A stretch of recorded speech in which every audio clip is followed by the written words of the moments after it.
Hello everyone, my name is Cletus and welcome to the Cleanse. Without further ado, let's get into this video. But before I get into the video, I just want to say thank you to everybody that has been sending me well wishes because of the flu that suddenly just grabbed me. And I was like, wait a minute, what's going on? I don't get flu, what's happening? I appreciate you so very much. But like I said, on Friday, I did wake up and I went to the doctor and I got myself 2 shots. And this part of my arm is still sore because sometimes injections do that to me, sometimes they don't. I'm not quite sure what medication they put on the left hand side that's making my arm not to work properly. But anyways, we are not there. But before we go any further than this, I would like you to please smash me the like button. And I also want to say thank you guys for watching my vlog. I know this is not a vlogging channel, it's all about Senzo Meyiwa, I get it. And I also get why the views are not viewing, but I want to say thank you to everybody that's watching the vlog thus far. You guys have no idea how appreciative I am. If you're not watching the vlog,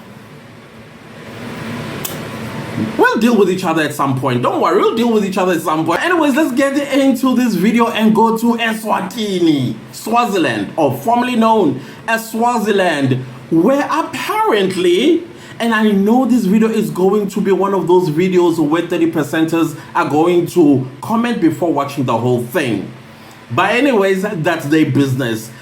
Now, Eswatini, apparently 2 men were apprehended. At first, they said it was the killers of AKA. In my mind, I was like, right. Let me first play you a clip of the KwaZulu-Natal Provincial Commissioner. I think his name is Nhlanhla Mkhwanazi, who basically was like, okay, but then we know something different, but y'all know something different, but here is the straight story. So let's go to the clip. To everyone that is watching this video, I'm the Provincial Commissioner of KwaZulu-Natal, the South African Police Service.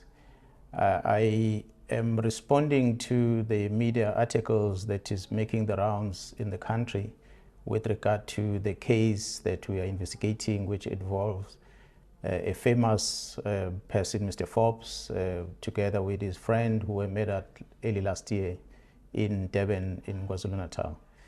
I want to bring to the attention of the public that the information that is making rounds in the media surrounding the arrest of the 2 individuals that were arrested in our neighboring country at Eswatini, that those arrests of those 2 individuals, they were arrested on a separate case. It is a case that involves a shooting that happened in Bria area, which happened last year around March, where 2 people that were in the vehicle were shot at, but they managed to drive until they stopped at below policing area, where one of the person was killed in that vehicle. So it is that case that we've been pursuing, and we receive the information of the whereabouts of the suspects, and we got information that the suspects are hiding in a neighboring country of Eswatini. As a result, we engage with the police at Eswatini in order to assist us to secure those individuals, and they've since secured them last weekend, and we are appreciative of their assistance in the fight against crime. So we're in the process of bringing them back into the country in order for them to be facing those cases that they have been charged with. So that case is not the case that involves the famous musician that was killed in South Africa. That musician was killed in a different area, which is under Durban Central, which is a different policing area in Florida Road, the famous area in Durban. I've said in the past that when the South African Police Service is ready to go to court, and after having engaged with the NPA as we are investigating the case that involves Mr. Forbes and his friend, it is a prosecutor-guided investigation that we are busy with, and we're in a sensitive stage. And I've indicated before that there's so much of the information that the team continues to analyze, the data that we have in our disposal that we're analyzing, different video footages that have been watched, cell phone accounts or conversations that have been analyzed. We are in a sensitive stage, despite some of the recoveries that we've had in the past. There's still other progress that we are making as a team. But until we are ready and we've collected all the evidence, we've arrested all the suspects involved in the case, and we are happy together with the National Prosecuting Authority, we'll be able to inform the family about the status of the case, and as well as the public at large through media houses that we will have effected an arrest and therefore be going to court. So I just want to assure the public that they must wait for us to finalize this investigation, and we'll be able to brief them. So the information that is spreading all over, it's not the true one. Those two individuals were not arrested for the same case. So that's all I wanted to do. So here I was minding my own business, and I'm seeing all kinds of videos popping up and basically updating South Africans about how the killers of I must say Senzo Meyiwa, how the killers of AKA were caught in Eswatini. Apparently these people, after killing I must say Senzo Meyiwa again, after killing AKA, they fled to Swaziland, and apparently these people are Inkabis. And in my mind I'm like, wait a minute, but Inkabi don't run away. That's one thing I don't know what kind of Inkabis we have in South Africa, because to me that sounds cowardice. Because if you're in Inkabi, we tell go, you're like, if it happens when I get arrested or get shot and killed, because I am in this line of work. You know what I'm trying to say here? And then you are given a job, and then you take out somebody, and then from there you flee to another country. How are you gonna make a living? Because that money, whatever it is that they gave you, is going to deplete, and once it depletes, what are you going to do? Because back home they will still be looking for you. The police will not rest until they arrest you. I know I just said the police, right? But anyways, let's say ideally South Africa had a police force that was actually working, that actually by now would have caught the killers of AKA together with those of Senzo Meyiwa. And I was saying to myself, oh Hannah, this does not make sense to me at all, because I don't think those are the right people that killed AKA. I don't know, I just had that gut feeling. I was like, it cannot be.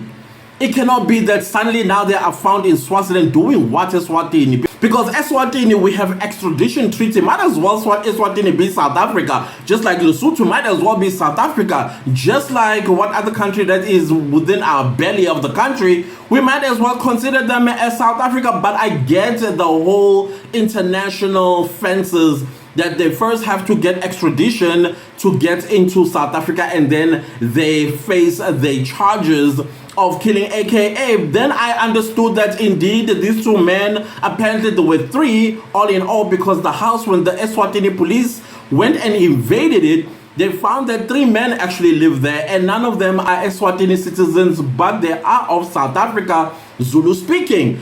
And in my mind I'm like, okay, that's great, but I still don't think they are the right people that killed AKA. Yes, they may have killed other people, and the police in KwaZulu-Natal or South Africa for that matter were looking for, and now they are found in Eswatini. So that is what I came up in my mind, and now that this video has come out by the KwaZulu-Natal Provincial Commissioner, Nhlanhla Mkhwanazi, I was like, yep, you make perfect sense. But the question is, who in the South African Police Service decided that finally we get some people that we can smear the AKA death on, because they are alleged Inkabis, right? So obviously if they kill these three taxi drivers in Berea, Durban, definitely they are also involved in the killing of AKA in Florida Road, Durban. Then I was like, Nhlanhla Mkhwanazi, thank you so much for being an honest human being, firstly, an honest police officer, secondly. Instead of having us running once again with what we are currently facing with people that are accused of killing Senzo Meyiwa, when we don't believe they are actually the people that kill Senzo Meyiwa. We believe that the people that kill Senzo Meyiwa are in the Kumalo house on the 26th of October 2014. And now we are bringing us yet another group of people that will be like, no, they are not the right people. This does not make sense. Yes, they are Inkabis or alleged Inkabis, and they have killed, yes, 3 taxi drivers or taxi owners in Berea, Durban. but they are not the right people that killed AKA. And once again, no. Thank you so much for cutting all of that and also not making us look like we have gone mad as a nation, because now we are all afraid that, oh my goodness, if a little if you do not pay your traffic fine, if you don't pay your traffic fine, something tells me that you may actually find yourself being smeared with the death of somebody you've never met before, let alone you have even pulled a trigger, let alone even own a gun, because that's where we at right now. Right now, I'm busy looking into dirty cops. I've gone back as far as the 1800s in America, in the UK, and here in South Africa. And the information that I'm getting is quite surprising, but not surprising at the same time, because we are living in that era where police are so inept. They have absolutely no idea what they are doing. So the easiest thing to do is to take a particular case that is a cold case and bring it to the people, to the attention of the people of South Africa, and say, oh, we found the killer of this particular case that happened in 1999, for example. But according to this current cold case unit, they are classifying a case that is not even closed a cold case.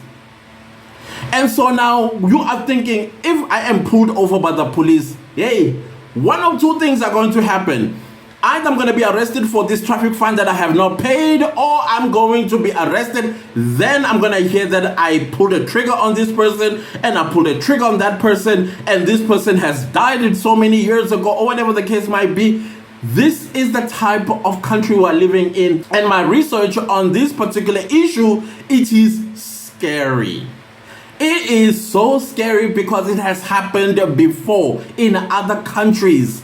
In South Africa, it's only now that it's making its ugly head come out. And we've got to squeeze it, squash it, and finish it as a nation. That the police, either they go back to get retrained as police officers, detective, taken maybe, let's say, trained by FBI or Scotland Yard or something, come back with that skill, and then they implement that skill, because clearly our police academy is failing the people of South Africa. Police in this country, they are just relaxed people. They're only collecting checks at the end of the month from our taxes. So that is why, AKA, a year later, still there is no apprehension of the people that murdered him in the full view of CCTV cameras. Like, how is that even possible? Don't we have like this technology? Wait, no, let me be fair. If South African police stations don't have interrogation rooms equipped with cameras and audios that they should be doing in whenever they are interrogating or interviewing or questioning a suspect, then why would they have other technologies that can read faces? Honestly speaking, we are in a mess, people. And when we say that we are on our own, some people are like, what are you talking about? But we do. Yes, we do. On paper, we have police. But in practice, where are they? If they are not having some kind of criminal relationship with criminals, how are we supposed to think that we have a police force? You go and you lay a charge at the police station, the person gets arrested, right behind you when you left the police station, they are following you. What kind of nonsense is that? What kind of a country do we have? But anyways, I know I've digressed, but the point that I'm trying to make here is that the news that broke today about the apprehension of AKA's killers, that did not sit well with me. I even said, no, I refuse. That's not them. That is not them. If it is them, let's get the CCTV footages and then match those faces, or at least something about these particular individuals that will say definitely they are the ones that actually shot and killed shot and killed AKA in February of 2023. So that is just that. Thank you so much once again to the Commissioner of KwaZulu-Natal, Nkandla Mkhwanazi, for basically straightening the record and saying, no, the people that were apprehended, they were caught on a different case, and this is a case of killing taxi owners in Berea, Durban, not the AKA. He was so And he emphasized that it's not the AKA investigation, which is still ongoing, by the way. I appreciated that. The truth, I appreciated it. I just hope that we'll hear more of these truths when it comes to the Senzo Meyiwa murder trial. Can we start having 375 in the 4? Before everybody returns with heads of argument in the Senzo Meyiwa murder trial. But this time you would have thought there would have been some arrest one way or the other. Or maybe we'll be hearing some kind of news that somebody developed a conscience in the Senzo Meyiwa murder trial and came back and said, okay guys, here's the truth. Investigator. Another thing, guys, that I want to ask, please, journalists, especially investigative journalists, do South Africans a huge favor by digging into these people. Come on, something ain't right here. And people that are being the targets are not any other race but black people. Why are they taking advantage of black people? Is because some of our people are not educated. Some of our people have no experience in anything. And so they're taking advantage of that, and then they're smearing them with crimes they did not commit. You are seeing it in the Senzo Meyiwa murder trial. Tomorrow is going to be another black person from another part of the country that is going to be smeared with a crime they did not commit. Please help the nation by doing thorough investigative journalism on these particular investigators. Find out how did they even get the job. Let's start there. How did they even get the job? Because I remember very well with Gininda, after the Rondovan Krecher case, he was demoted, taken back to province for 2 years. But when he came back, he was a brigadier. What qualified a person that was found wanting by a high court to be taken for 2 years out of national, and then when he comes back as a second in command? Somebody please make sense of this to me, because it does not make sense to me at all. Where, how, when, what justified that promotion that has gotten South Africans now almost fearing for their freedoms? Honestly speaking, this is not making sense at all. Please, if you are an investigative journalist, help the nation, help your countrymen and women so that they do not find themselves arrested for crimes they did not commit, because I think that is the mandate of the cold case unit. They was just saying, listen, if you ain't educated and you have no idea of what we're about to do to you, you are our target. And it is happening. And I thought that these two men that were arrested in Eswatini, definitely they were going to be smeared with the AKA murder. And I've been saying this for a number of times. I also said in December, try to make sure that you don't get arrested in December, because you might actually find yourself being smeared with a murder case you have no idea about. Now I think they're going to catch you all, especially when you are a driver. They will pull you over, and then they will take your driver's license, and they come back and put those ankles and say, you are arrested for murder off. And you'll be like, what? It's gonna happen. Our police force is inept people. They don't know what they are doing. Call a police van right now. Call a police van right now. Number one, let's see the length of time they're gonna take to get to you. Just call them. Just call. If there is actually a crime that has been committed, call them. Come back and let me know how long did it take them to come to you, because the excuse is, oh, we only have one van. All over the country is the same excuse. Oh, we only have one van. All the other vans have gone to attend other crime scenes. And then you look, because I don't know if they know, if we know, that we can actually check that if there were any other crimes that are taking place, like in my situation, when people broke into my house and stole things, and then it took 6 hours for the police van to come to me, and then they said, no, we only had one van. I looked it up. I checked where else in my area that got this police vehicle to come to me 6 hours later. There was none. And when I made a complaint, they're like, oh no, this vehicle, actually the truth is our vehicles are not good. They are broken. We're waiting for this particular van to come from another jurisdiction. In my mind, I'm like, that lies. Because when you go to that police station, they are there, all sitting there. Because you know why? All of our police officers these days, they want to be office bound. They don't want to be where the communities are and experiencing criminal activities against them. And yet, these are the people that promise to serve and to protect us. But no, they want to be office bound. No, absolutely, this is unacceptable. But there are so many things that I could say about the police because my experience with them has been awful. Awful. I don't know how many criminal cases I've taken to them, and none of these criminal cases have ever been resolved. 2 days later, I get an SMS telling me that they've closed the case. Like, you've closed it? Anyways, guys, before I go on and on and on, if you like the video, give it a like. If you didn't like the video, still give it a like. Anyways, do subscribe to my YouTube channel and don't forget to click the bell notification so that you get notified every time I upload a new video. Thank you so much to everybody that's super thanking the channel and supporting it financially. I highly appreciate you guys so very much. Please leave me a comment down below. Let me know what is your own experience with the police in this country. Did you think that the 2 men that were arrested in Eswatini were the killers of AKA? I would like to hear. How excited were you when you heard that news? Or did you roll your eyes and like, I believe it when I see it? Also, share this video far and wide. Thank you so much once again to everybody that sent me well wishes. I feel much better now. Even though my throat is a little bit groggy, but I feel much better. I appreciate you. I'll see you next time with a new video. Goodbye.